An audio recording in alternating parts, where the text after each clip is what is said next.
Ngayong gabi mga biyahero, pupunta tayo sa isang lugar na parang napahiwalay sa Pilipinas sa loob ng humigit kumulang 100 taon.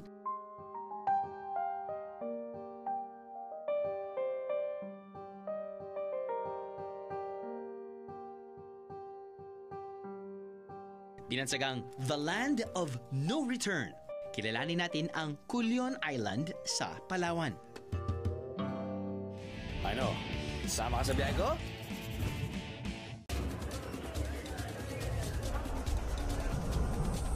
Isa't kalahating oras na plane ride lamang at mararating na ang Busuanga Airport.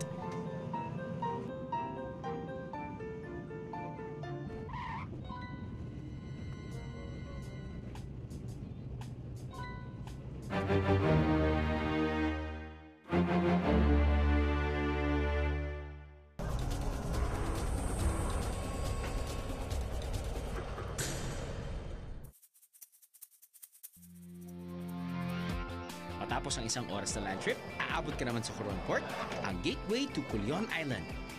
Dito, may mga bangkang naghihintay para maghatid sa mga bisita ng isla. It's a good idea to book in advance para ma-arrange na ng inyong tour operator ang inyong land and boat transfers. At sa Culion, isa lang ang tour operator dito, ang Kawil Tours. What's up mga biyero? Nandito tayo ngayon sa Island of Coron once again. Sumasakay tayo ng isang magandang bangka papuntang Island of Culion, which is 1 hour and 30 minutes away na binansagang Land of the Living Dead or Land... Frozen in Time. The Land Before Time. Just kidding. Frozen in Time na island. Bakit? Malalaman natin siguro. First time ko rin dito. And usually kasi, di ba, pag pupunta ka ng Busuanga, pupunta ka ng Coron. Di ba? Ito lang yung final destination mo, pero tayo, yun yung maganda sa BND, yun yung maganda sa biyahe ni Drew, dahil ang dami na natin pinupuntahan, susubukan natin i-feature yung mga malalayong lugar. Kahit na it takes us 3 weeks. For 1 episode, no problem. O nga pala, it would be best to plan ahead. And I'm sure it's not gonna be hard para maghanap ng mga makakainan. Ginawa namin, nag-take out na lang kami ng aming late lunch. Dito lang kami kakain sa bangka dahil meron naman tayong 1 hour and 30 minutes. So kain, tulog, higa, Instagram.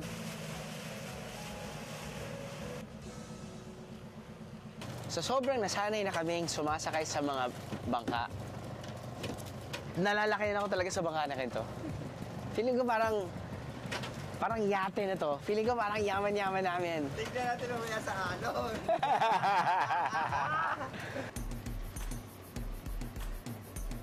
Mula Coron Port, humigit kumulang 1.5 oras naman ang boat ride papunta sa Culion Island.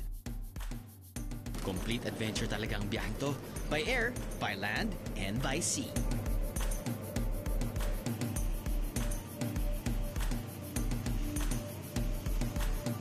Kapansin-pansin na nakatago sa likod ng iba pang isla ang Culion, pero madali lang makita ang isla. Hanapin lang ang higanting agila sa tuktok nito. Mga biyahero, we are approaching the island of Culion. And once upon a time, Culion was an isolated island. Nandyan po ang mga taong may leprosy. At ang mga taong may leprosy ay gumawa ng eagle image. That eagle image represents appreciation towards the Americans. And the Americans kasi, once upon a time, helped the people with leprosy on that island.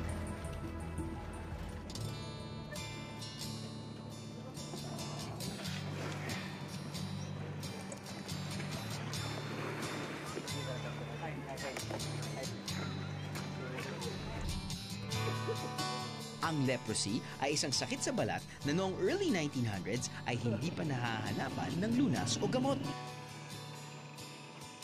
Noon, dahil hindi pa lubusang naiintindihan ang leprosy, ang tanging paraan lamang na naisip nila para hindi na kumalat ang sakit ay ilayo ang mga may leprosy mula sa nakararami. Dahil dito, nagkaroon ng mga leper colony tulad ng Culion. Isang maliit na island community ang Culion. Walang ibang paraan ng transportation dito kundi ang tricycle.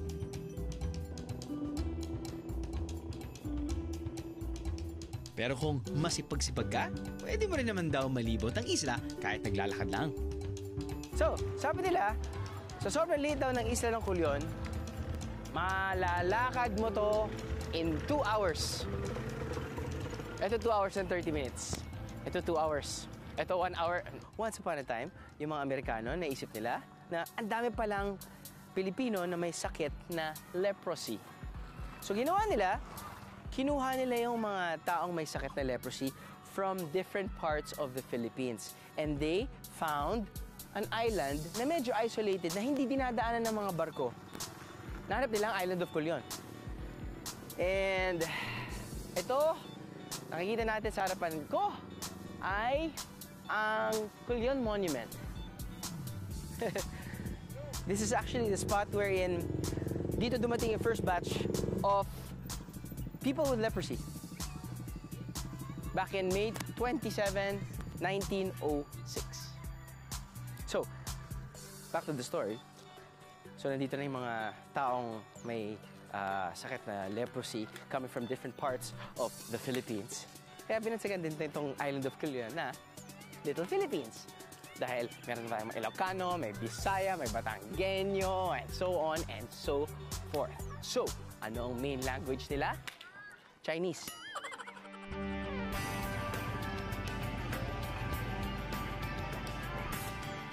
So, yung mga nakakausap natin, mga lokal ng Island of Culion, sinasabi nila na parang Coron na lang parate. Yung mga turista, pumupunta na lang sa Coron parate. Pumupunta sila sa sunken ship. Yung sunken ship, ang lapit lang sa Island of Culion. Paano kami?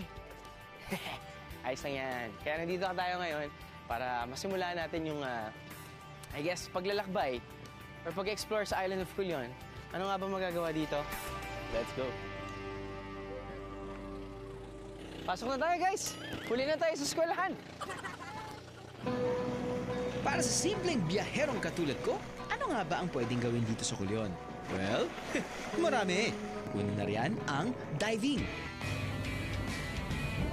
Ano sa tingin mo ang pagkakaiba ng makukuha ang experience ng mga turista kapag pumunta sila sa Culion as compared to pupunta sila sa ibang isla? May mga area po na na-preserve talaga dahil nga po kinakatakutan. Katulad po ng Coral Garden na napakalapit sa amin. Hindi po napupuntahan ng mga turista dahil nga po takot. Tapos may mga lugar pa na unexplored pa. So may mga gandang lugar talaga.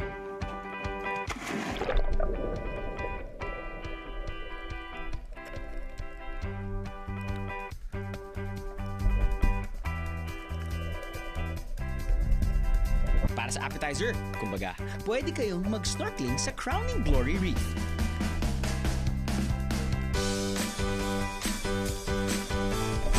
Hindi na kailangan sabihin, pero sasabihin ko pa rin, ang linaw ng tubig!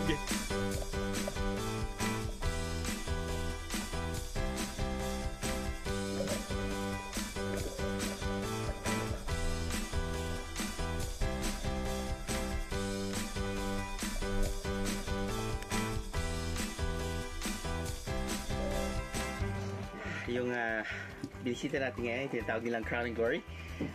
And as expected, yung marine biodiversity ng Palawan kasi is just it's spectacular. It's awesome.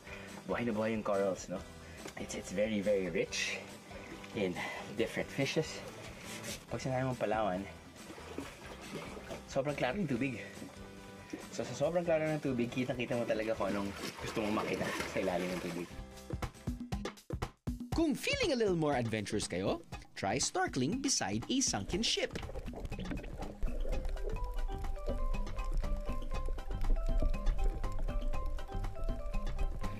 So, yung binisita natin na sunken ship ay isang Japanese gunboat na I think na-gun down during World War II.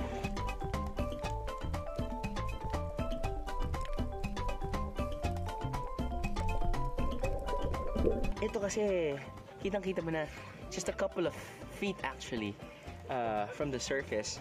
Pwede mo na mahawakan. And then ang maganda dyan, nakatilt siya ng pag-ganon eh. So ibig sabihin nun, meron siyang dark side. At pag may dark side, dun yung may mga ibang isda na who take shelter there. Yun yung ginagawa nilang bahay. So kapag sisisid ka pa ng kahit medyo konting malalim pa, makikita mo talagang buhay na buhay din yung mga corals. Kasi it's been, decades, di ba, na nandyan yan. So talagang nakikita mo, namuo talaga ng mga corals na surrounding yung mismong sunken ship. And yeah, you see a lot of fishes just like, hey, what's up? You know, so they're friendly and sabi niya, yung shots niyo, email sa amin. Siyempre, dahil nakakapagod sumisid, huwag kalimutang magdala ng tibog sa bangka. Okay? Happy tummy, happy biyahero!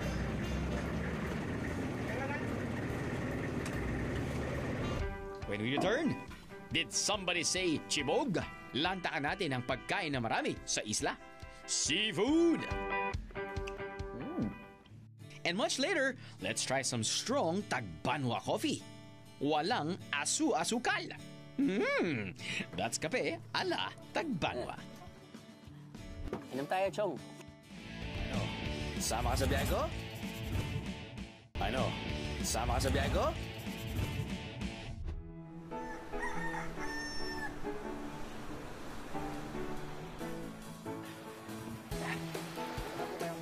Okay.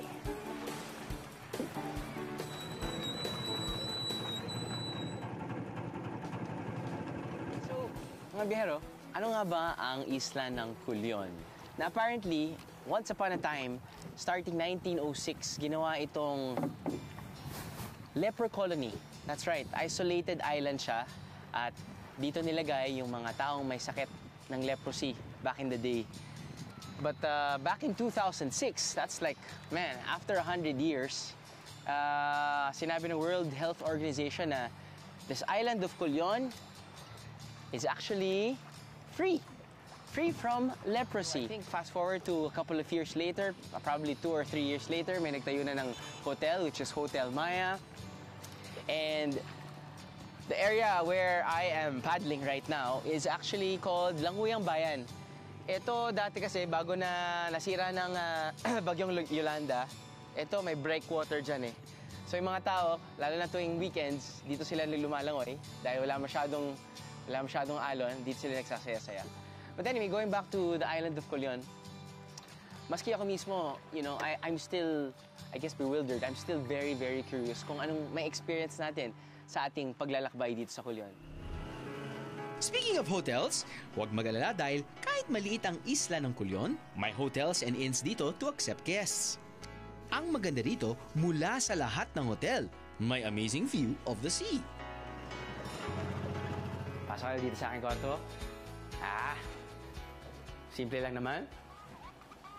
Masarap na higaan. Tried and tested. Good night's sleep. Air-conditioned room. Hindi lahat ng kwarto nila ay may air condition. May electric fan. The view is spectacular. Why? Kasi dito tumataas ang araw pag umaga. Yep, sunrise is over here. Banyo? Sige, banyo. Maliit, simple, may tubig. Importante may tubig. Heater? Hindi ko alam kung may heater. Kasi hindi ako nag-heater actually. Oh well, anyway. So, most likely, or I think most often than not, 12 to 12, wala silang kuryente. So, most likely, 12 to 12 lang yung kanilang kuryente. Until 12 midnight. 12 noon to 12 midnight. Pero, meron silang generator dito sa Hotel Maya. So, at least, kahit tulog ka pa, maandar pa rin yung electricity. Pwede ka pa rin mag-aircon, pwede pa rin na mag-charge ng iyong mga paboritong telepono. Alright? Breakfast.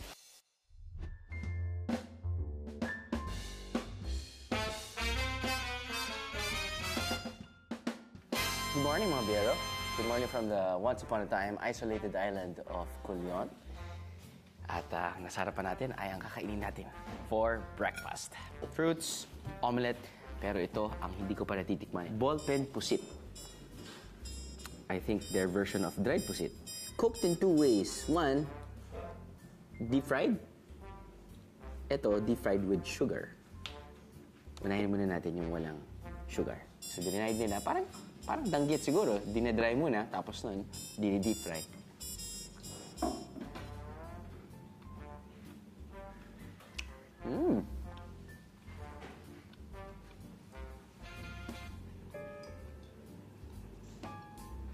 Lasang dried pusit. Subukan naman natin ito, may asukal.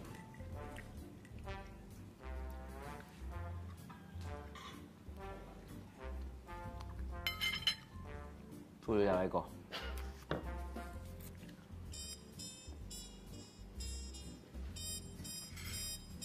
Lasang dried pusit with sugar.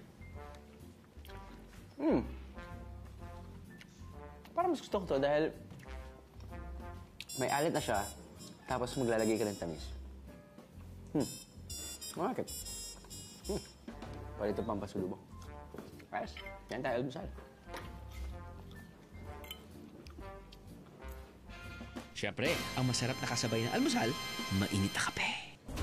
Kaya dadayo tayo sa isang parte ng isla kung saan may niluluto raw na masarap na kape ang mga Tagbanwa o isa sa mga indigenous people ng Palawan. Morning po, ako po si Andrew. Tiga GMA po kami. At bumibisita lang po kami.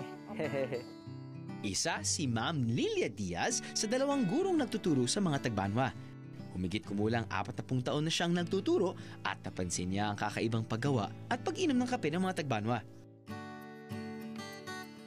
Sabi ko, bakit maraming tao doon banda? Doon naman pumupunta sila doon. Andun sila lahat. Kala ko may meeting. Oh. Sabi ko sa kanila, maagang meeting ninyo? Sabi na, hindi ma'am, kasi nagkakape kami. Oh, ganun pala sila. Kung sino ang nagluto ng kape, lahat sila ando doon. Share. Gano'ng kadami po yung ganun? Hindi naman po mahalaga kung di katulad natin na bago mag-inom ng kape, isang mag, di ba? Opo. Kahit konti lang. Konti lang. So, siguro mga 2 lagok o 3 lang. Okay na. Pasa-pasa na. Pasapasan sa buong pamilya yan. Hindi importante kung marami o konti. Importante, lahat sila nakainom. I think Tagbanwa way of preparing coffee.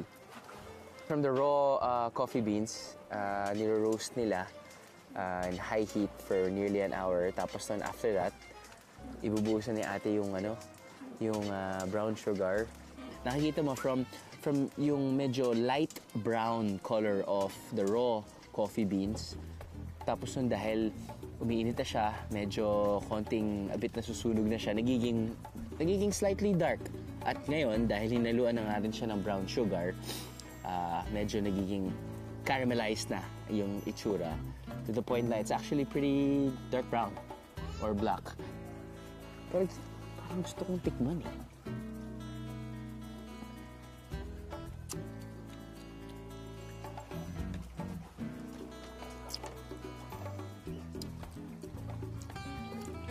So when you bite into it, ito yung nangyayari. Buhay na buhay ang aking dila. Alright.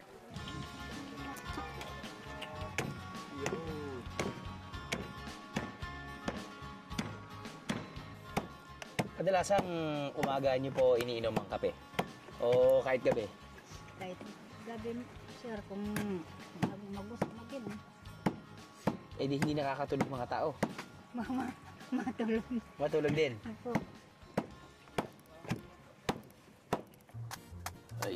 Ay. Oh, kita mo, may dala-dala mga picture ng mga bata dahil naamoy na nila yung kape. Siguro mga 2 kilometers away. Tama po ba ginagawa ko? ito na. O nagsasayang lang po ako ng kape?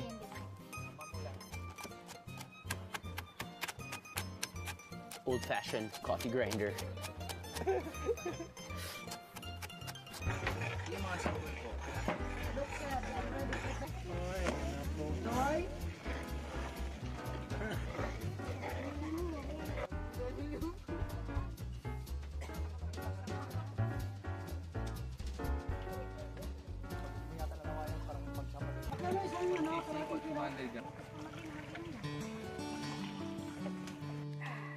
Kape ala Tagbanwa.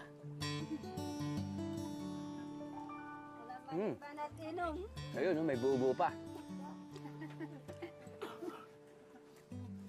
Ayos to. May texture. Sarap. Tamis na.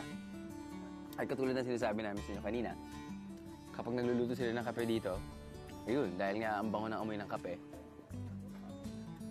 Mga tao ay galing sa iba't ibang klaseng o iba't ibang dako sa mismong isla. Lalapit yan dito. Dito may mga bata, may dala-dala ng mga tabo. Tapos yun na. Pichel, tabo. Kukuha na sila dun sa bagong brewed coffee. Ayun, inuman na. Tinatanong nga, pati mga sanggol, kahit sino, inom ng kape. Bakit? Mapalakas daw. Meron din instant coffee naman available, pero mas trip nila yung totoong kape galing sa coffee beans. Yung mga nagsasabi na kapag uminom sila ng kape, natatanggal daw yung sakit ng ulo nila. Alam mo na, pinapawisan sila kagad. Well, actually, scientifically speaking, bumibilis talaga yung tibok ng puso mo, so metabolism mo bumibilis din. Umiinit ang katawan mo. Cheers.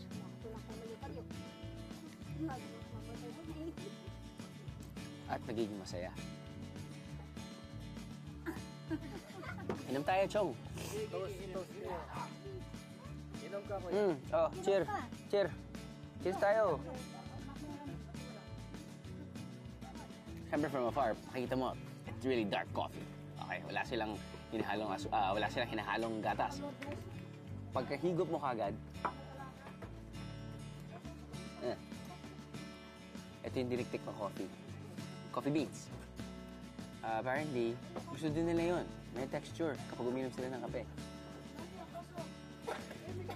Ano na eh.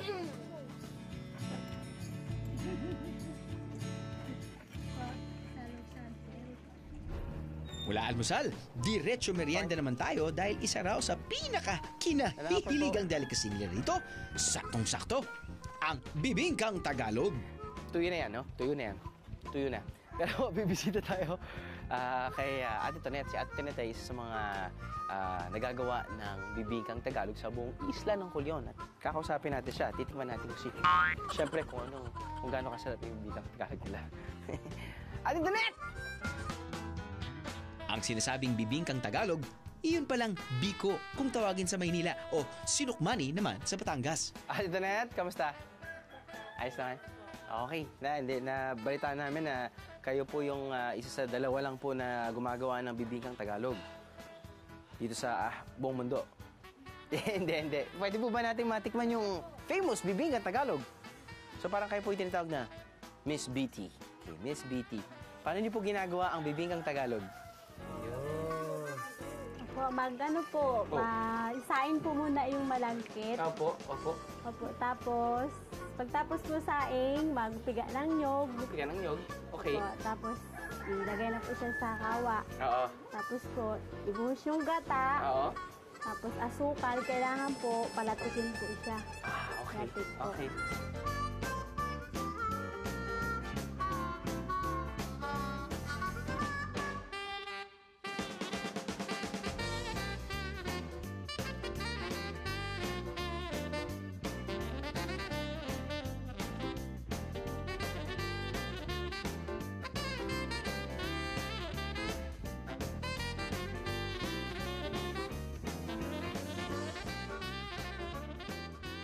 So, ano to? Mas matamis po ba to kaysa sa mga ibang bibingkang Tagalog? Dahil double po bang nilalagay yung amount ng asukal o pareho lang din? Pareho lang. Pareho lang din. Pero parang ano siya no? Bakit tumigas po yung Ano po yan? Yung gata po at saka asukal. gata at patis yung asukal? Okay. Umiinit pa. Ang sarap. Ang sarap, ang tamis. Tapos nagkakaroon siya ng texture dahil ano ba tawag doon? Latik ba? Yung latik sa ibabaw, crunchy. Oh. Oh. Ano? Ang sarap. Panalo. Alright! Very good! Titingin pa po ako.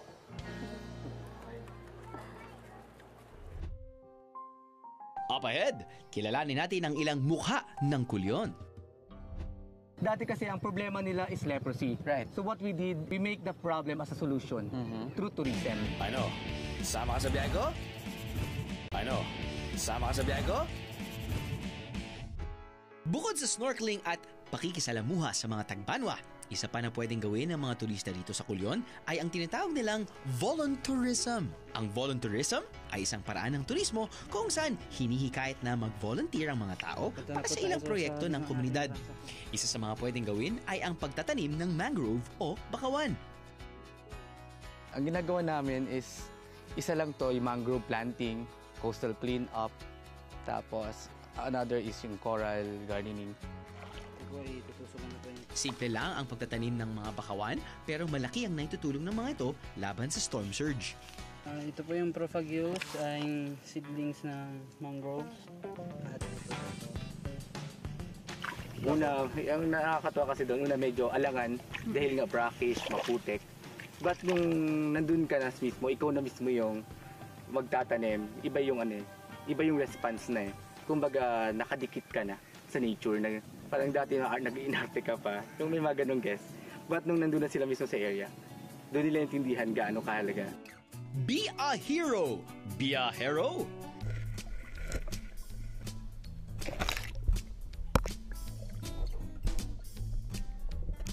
Bukod sa nakatulong ka na sa pagpaparami ng helpful mangroves sa Culion Island, makatitikim ka pa ng sariwang mga seaside delicacies tulad ng lato at sea urchin.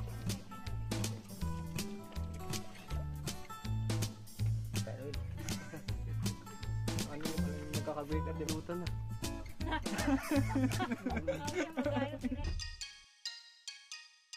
Speaking of tikiman, eto na naman ang isang food venture. Tikman natin ang ilang pinagmamalaking dishes ng Culion.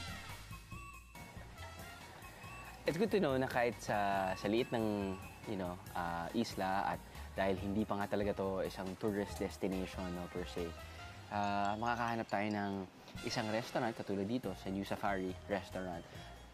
Samot-saring Filipino comfort food. Meron tayong lumpia Shanghai, butter chicken. This is actually not Filipino, but it became Filipino na rin dahil, alam mo, mahilig tayo sa fried chicken, whatever. Sinigang, this is Filipino. Sinigang na isda. Meron kang pinakbet. They are also making it their own dahil naglagay sila ng sigarilyas. Of course, ginataang tuna. Ang titulo niyan ay Culion Express. Bicolano dish turned Palawan dish. Gata. May sili. Siling haba. Siling lubuyo. Tingnan natin. Tingnan natin kung may sipa.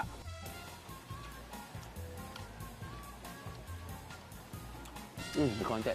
Ganun lang. So bagay ito sa asawa ko na hindi masyadong mahilig sa manghang. Pero na-appreciate niya na may sipa sa dulo konti.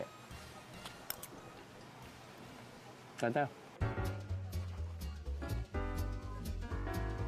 Kung kainan at kainan din lang naman ang pag-uusapan, ituto na natin yan. Dahil ang Culion ay isang isla, sandamakmak na sariwang seafood ang readily available rito. At may na-discover ka ning bago, baked crab. Oh, simpleng-simple, di ba? Tikman na natin yan! Hindi ko na alam kung saan ako eh. Kapag meron ako nakikitang pagkain sa harapan ko, hindi ko alam kung anong episode nito ng BND.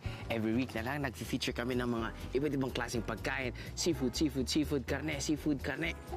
Pero ngayon, naalala ko na nandito tayo ngayon sa Culion. Dahil halos lahat ay seafood. May collection ba? Wala! Actually, itong mga ibang klaseng pagkain na to, feature na natin from different parts of the Philippines. Katulad nito, ito ay uni or sea urchin.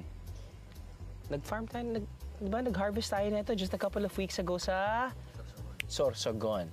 Remember? Dive ako konti, tapos kain. Yan ang sea urchin. Over here, it's steamed lapu-lapu with your garnishing, mayonnaise, carrots, boiled eggs. Ooh, this one is baked crab. Ngayon lang ako makakatikim ng baked crab. At meron siyang lumpia. filled with crab. Mamaya, tikman ko to. Oh, this one is classic. Classic na nagkaroon ng twist. Tortang talong. Tortang talong na may squash fritter. Or squash.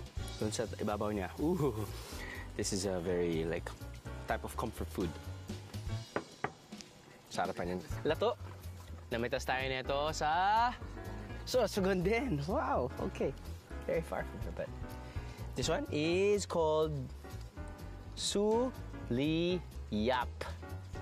Suliyot. Ito ay isang shellfish. Actually, isa siyang clam. Basta't yun na yun. Titikman natin to, guys. Suliyop. Pero ito talaga yung star of the night. Ang sikad-sikad. Sikad-sikad ay galing sa dagat. At meron silang powerful legs. At yun yung ginagamit nila para tumalon. Ang tumalon. Hindi katulad ng mga nakikita natin sa lupa. Lapit sa dahon. Yung tipong eto, at least, meron siya ng powerful legs. At yun yung yun yung gagamitin mo panghatak sa nila mula sa loob. Love it. Big crab. Ayan, big crab. Ano kaya niluluto to? Thanks, bro. Kailan pala? Ooh, there. Solid. Oh, yes. Sausaw sa suka na may sili. Ooh. All right. Lovely. Tamis yung crab nila. Look, oh. So, para meron siyang, scallops. And I'm guessing it's cooked in very sweet pineapple sauce because you've got pineapples around. And siling haba. Yep. Tastes like scallops. Love it. Squash fritters.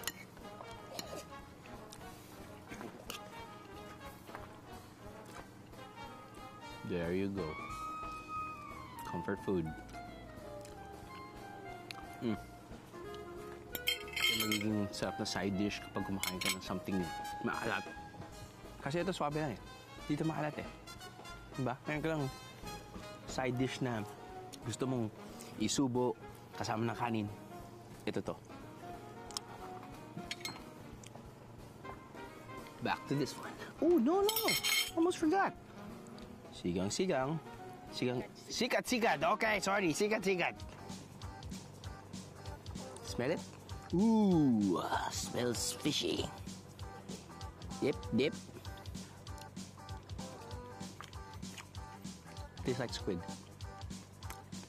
Yep, I remember the taste. Tastes like squid. So, dada ako ng dada. Alam ko naman kasama ko dito ay gutom na. So, kain na tayo.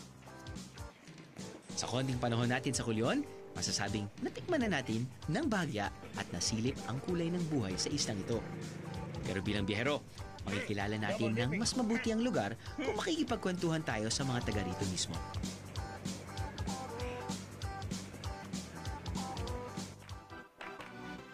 Si Elimar ay tubong Culion na nakapag-aral ng kolehiyo sa Maynila at ngayon ay siyang aktibong nagsusulong ng turismo sa isla. Kailan mo, ikaw mismo, na-realize na kanta pala ng lugar natin? Yun, nung makagraduate from Manila, bumalik. Doon ka nag-aral sa Manila? Yes. Okay. Doon mo nakita kasi yung ano yung point of view ng tao sa iyo na galing ka sa isla kung saan dating reservation or leper colony. Yeah. So may yung stigma nun, nandoon pa rin pala. Gaano ka-importante na wala yun sa isipan ng mga tao? Napaka-importante talaga. Napaka-importanteng mawala yung tingin na ganun. Okay. pero hindi dapat mawala kasi doon kami nagmula. Correct. Yung pinagmula namin. Kumbaga, dati kasi ang problema nila is leprosy. Right. So what we did in Kawil, we make the problem as a solution through tourism. So kinikwento namin kung ano yung history namin. Na kasi kami mismo dito nang galing, ang kinikwento namin yung experience namin. Kung ano yung experience namin ng bata kami, yung mga proud kami na sabihin yung mga grandparents namin or patients. Tapos tinatanong nila, sa pamilya nyo, wala na po, simula lang sa mga lolo namin. So, ganun ka-importante sa amin yun kasi dun, sabi nga namin, dun namin na ilalabas. Tapos nakikita namin yung appreciation, para nag-i-educate din kami, para kayong mga teacher din. Hindi lang sa mga turista, kundi sa mga kabataan dito, nakikita nila kami nagkukwento sa mga turista. Kasi ganun yung attitude nila habol lang habol.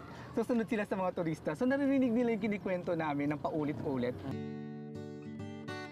Kung si Elimar ay nakapagkukwento lamang ng kasaysayan ng Kulyon, si Lola Kunching naman masasabing isang living and breathing part of Kulyon history. Dahil siya mismo, mga biyahero, naging isang leproso o nagkaroon ng leprosy noong araw. 8 years old, nagkaroon ako ng lepra. Kailan niyo po nalaman na leprosy po yung meron kayo? Yung tatay ko, Opo. leproso. Pero yung nanay ko, hindi leproso. Paano po na sa inyo, na pass it on? Siyempre, pinanganak ako, Oo. wala pa. Hindi pa ako nag-aaral ako sa elementary. Namula na yung mukha ko. Namumula po? Okay. Tapos pinakuhaan ako ng dugo. Nagkaroon ako ng 2 plus. Pinasok ako sa dorm. Okay. Pag sinabi niyo pong pinasok sa dorm, Doon ako ginamot. kasama po ng mga ibang Opo, kasama ng ibang batang. may leprosy. Opo, yung iba sa nursery. Ilang taon po kayo? 7 years old. 7 years old. Tapos, after how many years, kailan po kayo gumaling? Nagaling ako 1956. 1956. Tapos, nung mag-asawa ko, nagbalik ulit. Bumabalik din? Kasi yung ang puyat pag-alaga ng bata. Yun, sa stress. Bumabalik. Oo. Wala tayong magagawa kasi yan ang binigay ng Panginoon. Opo. 8 ang naging anak ni Lola Kunching na lahat ay nagtatrabaho sa iba't ibang lugar sa Pilipinas. Buhat nang siya'y mabiyuda, nag-iisa na lamang siyang namumuhay sa isla. Ang kanyang tanging pinagkakaabalahan at hanap buhay ang pagagantsilyo. Ito, placemat po ba to? Pang almahadon. Ano po ibig sabihin nun? Sorry. Yung saunan. Saunan! Okay. So, Hindi ko lang kasi po nadala yung panglamesa. Meron akong gawa. Meron kang panglamesa. So, meron din akong ginawa, pang-bedspread. Wow. So, buong araw po kayo ng gagantsilyo? Ay, hindi naman. Pag nangawit yung kamay ko, tumitigil ako. Wow. Kasi mabitawan ko na rin pati kutsara kung panay pa.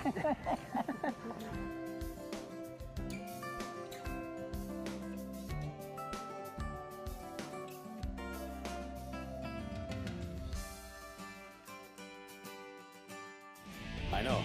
Sama ka sa biyahe ko? Ano? Sama ka sa biyahe ko?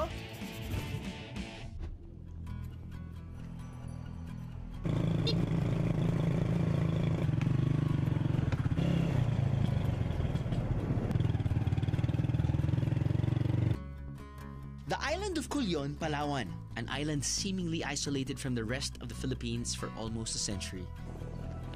Sayang, dahil may sarili itong kasaysayan na di dapat katakutang masulyapan.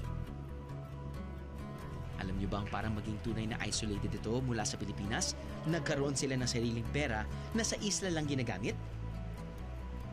Pero sa isang banda, mabuti na rin at matagal itong nakubli sa mga turista. Dahil kasi rito, napanatili ng Kulyon ang pagiging malinis, maayos at sariwa ng isla. Malayo man ang biyahe, sulit ang pagpunta rito mga biyahero. Isa itong panandaliang pagsilip sa nakaraan na di lang bubusog sa inyong sikmura, kundi kakalma rin sa inyong diwa.